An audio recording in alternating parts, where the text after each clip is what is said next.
রমজানে এক পিস লেবু ২০ টাকা দাম, এক হালির দাম ১০০ টাকাও ছাড়িয়ে গেছে। চিন্তা করতে পারছেন সিন্ডিকেট কোথায় গিয়ে দাঁড়িয়েছে? লেবু যেটা খেলে শরীরের জন্য উপকার হয়, মানুষ ইফতারের সময় শরবত বানিয়ে খাবে, সেই লেবু এক পিসের দাম ২০ টাকায়। সিন্ডিকেট কারা তৈরি করছে? কারা এভাবে রমজান মাসে আসলেই বিভিন্ন জিনিসের দাম বাড়িয়ে দিচ্ছে? খেজুরের দাম বাড়িয়ে দিয়েছে, তরমুজের দাম বাড়িয়ে দিয়েছে, ফলের দাম বাড়িয়ে দিয়েছে, বেসনের দাম বাড়িয়ে দিয়েছে, ছোলার দাম বাড়িয়ে দিয়েছে। এই সিন্ডিকেট বন্ধ করতে হবে। গোটা পৃথিবীতে সমস্ত জায়গায় রমজান মাস আসলেই দেখা যাচ্ছে তারা সব কিছুর দাম কমিয়ে দেয়, মানুষকে ফ্রিতে ইফতারের ব্যবস্থা করে। আর আমার সোনার বাংলাদেশে এই রমজান মাস আসলেই ব্যবসায়িক কিছু ভাইরা আছে, তারা সকলে না, কিছু লোক এমন আছে যারা ব্যবসার নামে সিন্ডিকেট শুরু করে দেয়, খেজুরের দাম বাড়িয়ে দেয়। ৭০০ টাকার নিচে কোনো ভালো খেজুর নাই। একজন মানুষ ইফতার করবে সুন্নত খাবার, যেটা দিয়ে ইফতার করা সুন্নাত, নবী সাল্লাল্লাহু আলাইহি ওয়াসাল্লাম খেজুর দিয়ে ইফতার করেছেন, সাহরির সময় খেজুর খেয়েছেন।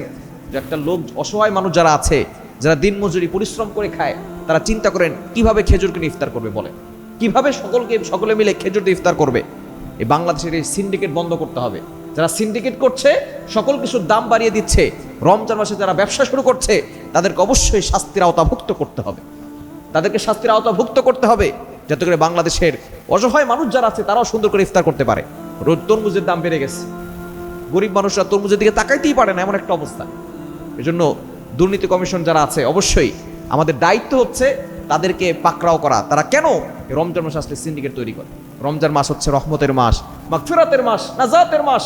এই মাসে মানুষ সারাদিন না খেয়ে থাকে এবং তাকে ইফতারের ব্যবস্থা করা। নবী সাল্লাল্লাহু আলাইহি ওয়াসাল্লাম জানিয়ে দিয়েছেন, যে ব্যক্তি কাউকে ইফতার করায়, সে ইফতার করানোর কারণে সে রোজা রেখে যেই পরিমাণ সওয়াব পেয়েছে, সেই পরিমাণ সওয়াব আল্লাহ তাআলা তার আমলনামায় দিয়ে দেয়। আর আমার সোনার বাংলাদেশে এক পিস লেবুর দাম ২০ টাকা হয়ে গেছে। এক হালি লেবুর দাম ১০০ টাকা ছাড়িয়ে গেছে। কোথায় সিন্ডিকেট গিয়ে দাঁড়িয়েছে? খেজুরের দাম কেজি ৭০০ টাকার নিচে নাই। এরপরে ফলের দাম বেড়ে গেছে। গরিব মানুষরা ফল খাবে কিভাবে বলেন? তরমুজ অনেকে খেতে চায় কিন্তু খেতে পারে না, টাকার নাই। অসহায় মানুষ, অনেকের ঘরে মুড়িও নাই ঠিক মতো। আর খেজুরের দাম বেড়ে গেছে, ফলের দাম বেড়ে গেছে। এজন্য আসুন আমরা এই রমজান মাসে ব্যবসা না করে আমরা একটু আল্লাহর সাথে ব্যবসা করি, আল্লাহর জন্য একটু সব কিছু ছেড়ে দেই। রমজান মাসে সকলেই ব্যবসা বন্ধ করেন, সিন্ডিকেট বন্ধ করেন। এই যারা বিশেষ করে ব্যবসায়িক ভাইরা যারা আছেন, অবশ্যই আল্লাহর সামনে কিন্তু জবাবদিহি করতে হবে। আল্লাহর সামনে আল্লাহর কাজ করে আপনাকে জবাবদিহি করতে হবে। এজন্য লেবুর দাম বাড়িয়ে দিয়ে, তরমুজের দাম বাড়িয়ে দিয়ে মনে করছেন আপনি কিছু লাভ করছেন, এটা কিন্তু আসল লাভ নয়। আসল হিসাব কিন্তু আখিরাতের ময়দানে হবে। আল্লাহর সামনে তখন সকলকে দাঁড়াতে হবে।